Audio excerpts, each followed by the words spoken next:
नमस्कार, मैं कमलेश कबीर आपका एक बार फिर स्वागत करता हूँ इस नए एपिसोड में। आज के इस एपिसोड में हम बात करेंगे आप विधायक प्रकाश जारवाल की। आपको पता ही होगा, आम आदमी पार्टी जो है वो तिहाड़, जिसको हम कहें कि तिहाड़ की शोभा बढ़ाने में पीछे नहीं रह रही है और लगातार उनके एक के बाद एक जो है वो बड़े नेता तिहाड़ की सैर ज़रूर कर रहे हैं। सैर का मतलब उनको तिहाड़ ज़रूर भेजा जा रहा है और इस कड़ी में अब एक नाम और जुड़ गया है, वो है प्रकाश जारवाल, जो देवली के विधायक है अभी। उनके ऊपर जो है वो सजा जो है वो 13 मार्च को सुनाई जाएगी, तो 13 मार्च को हमें इंतजार करना पड़ेगा कि उनको सजा जो है वो कितने साल की होगी, लेकिन ये कंफर्म हो गया है कि वो दोषी करार दे दिए जाने के बाद में उनको सजा होगी ही होगी। अब सबसे पहले हमें ये मुद्दा इसलिए जरूरी हो जाता है क्योंकि जो पार्टी अपने आप को खुद ही जो है वो एक कट्टर ईमानदारी का टेक देती है, आज वही पार्टी जो है उस पार्टी की स्थिति ऐसी हो गई है कि उसके बड़े नेता, क्योंकि पहले भी अरविंद केजरीवाल जो है वो दिल्ली के लोगों को ये कह चुके हैं कि उनके 5 बड़े नेता जो है उनके प्रेरणा स्रोत है और उनके प्रेरणा स्रोत है मनीष सिसोदिया, संजय सिंह। मनीष सिसोदिया, संजय सिंह दोनों जो है वो शराब घोटाले में जेल में है और आप देखिए कि कोर्ट जो है वो उनको लगातार दर्जनों भर जब उन्होंने जमानत याचिकाएं कोर्ट में लगाई तो उसके बाद में भी कोर्ट उनको जमानत नहीं दे रहा है। इसके अलावा सत्येंद्र जैन जो है वो जेल मंत्री है और जेल से ही वो जो है वो अपनी सेवाएं दे रहे थे। मनीष सिसोदिया को गिरफ्तार करने के बाद में उनको दबाव में आकर जो है वो इस्तीफा कराना पड़ा। हवाला का जो है वो मनी लॉन्ड्रिंग केस में पकड़ में आए, उनकी भी जमानत जो है वो हुई नहीं। बीच में जो है वो कुछ स्वास्थ्य कारणों की वजह से उनको जो है वो बीच-बीच में बाहर जो है वो भेज दिया जाता था। इसके अलावा आपको पता होगा उनके एक कानून मंत्री और एक दूसरे जो आपको पता होगा महिला एवं बाल कल्याण मंत्री, एक तोमर जो कानून मंत्री रहे और एक दूसरे दीपक, इनको जो है वो गिरफ्तार किया गया। एक के पास जो है वो फर्जी डिग्री के मामले में और कानून मंत्री होते हुए उन्होंने जो है वो लॉ की जो है वो डिग्री फर्जी तरीके से ली थी। और एक जिन्होंने राशन कार्ड के बदले जो यौन शोषण का उनके ऊपर आरोप लगा था, 2 महिलाएं जो है वो आपत्तिजनक स्थिति में उनके वहां से मिली थी और फिर उनको जो है वो अरेस्ट कर लिया गया था। और अब मैं यहाँ पे पंजाब की बात नहीं कर रहा, मैं यहाँ पे सिर्फ और सिर्फ दिल्ली सरकार की बात कर रहा हूँ। और अभी एक सिटिंग एमएलए जो देवली विधानसभा क्षेत्र से आते हैं, प्रकाश जारवाल, और उनके साथी हरीश जारवाल, उनको भी जो है और एक दूसरे जो है वो कुलदीप नागर, ऐसा कुछ जो है उनका नाम बताया जा रहा है। इन सभी को जो है वो इस मामले में दोषी पाया गया है। अब मामला क्या बनता है थोड़ा सा हम उसको भी समझ लेते हैं, क्योंकि इसके तार भी जो है वो कहीं ना कहीं आम आदमी पार्टी के भ्रष्टाचार से जुड़े हुए हैं। और भ्रष्टाचार से कैसे जुड़े हुए हैं ऐसा मैं इसलिए कह रहा हूँ क्योंकि हो सकता है यहाँ पे इस वीडियो को बहुत सारे आपीए जो होंगे, आम आदमी पार्टी को जो फॉलो करने वाले, उनको थोड़ा दर्द जरूर होगा, लेकिन मैं आपको बता देता हूँ ये सारी बातें मैं नहीं कर रहा, ये सिर्फ मैं आपको कोर्ट के फैसले की जो बात बता रहा हूँ। अप्रैल 2020 में, लगभग 18 अप्रैल 2020 के आसपास जो है वो डॉक्टर राजेंद्र, उनके जो है वो टैंकर चलते थे जल बोर्ड में और उनके जो है वो टैंकर हटा दिए गए। और टैंकर हटा दिए गए, उन्होंने जो है वो केजी जल बोर्ड में इसकी कंप्लेन भी की, लेकिन जब कुछ नहीं बना तो उन्होंने 6 पेज का एक सुसाइड नोट लिखा और उसमें स्पेशली जो है वो उन्होंने नाम जो लिया वो था प्रकाश जारवाल।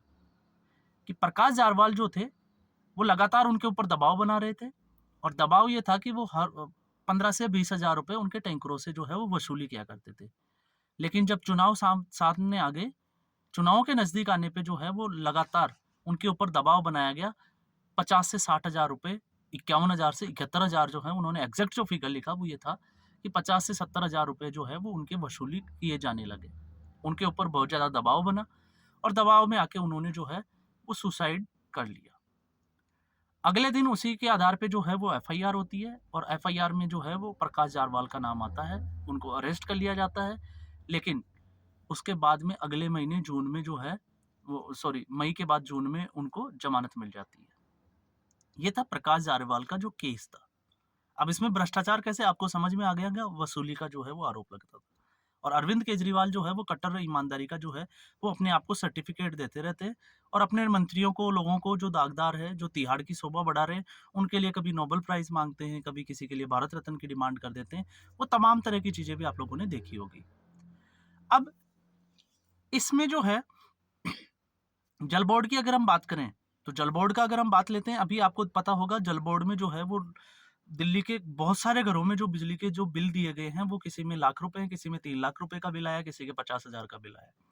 और आप समझने की कोशिश करें कि सारा जो जल बोर्ड है वो दिल्ली सरकार के अधीनस्थ है, केंद्र सरकार के अधीनस्थ नहीं है। तो अगर उसमें किसी भी तरह का भ्रष्टाचार या कोई घोटाला हो रहा है, कोई गड़बड़ हो रही है, तो फिर उसका सीधा आरोप जो है वो जल मंत्री के ऊपर चला जाता है। और आप देखिए पिछले से जो चलता आ रहा है, तो इसमें जो है वो राघव चड्ढा भी पीछे नहीं है। और कल को अगर राघव चड्ढा का भी नाम अगर किसी केस में ऐसे घोटाले में जल बोर्ड से रिलेटेड में अगर आ जाता है, तो फिर इसमें कोई अतिशयोक्ति या कोई विडंबना नहीं है, कोई इसमें जो है वो हास्यास्पद चीज नहीं है कि राघव चड्ढा जो है वो उसमें इन्वॉल्व नहीं है। लेकिन अभी ऐसा कुछ है नहीं, इसलिए हम इसमें जो है वो बात नहीं कर रहे हैं। इधर अब इस मुद्दे को आप ऐसे भी जोड़ के देख लीजिए, जहां ईडी जो है वो अरविंद केजरीवाल को 8वां सम्मन जारी कर चुकी है और 4 मार्च को उनको जो है वो उपस्थिति के लिए सम्मन किया गया है। 16 मार्च को कोर्ट की सुनवाई है और लगातार जो है वो ईडी के सम्मन जो है वो अरविंद केजरीवाल अवॉइड करते जा रहे हैं।